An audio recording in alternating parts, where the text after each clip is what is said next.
siya kung lumaban. Kaya pwede ba? Masing, naintindihan ko yung nararamdaman.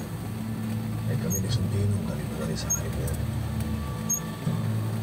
Alam natin pare-pareho kung gaano kasao yung ugali ng mga ito.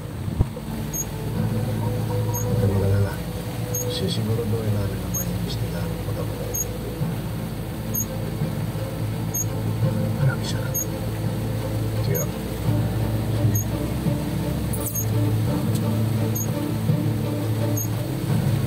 Toxic sa baba. Ang daming tao. Ang hirap kayo makapasok.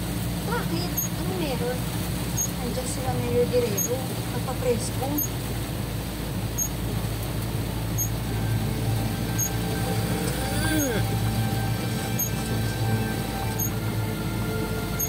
Napakahirap po sa amin lahat kung nangyari ito na hindi namin inaasahan.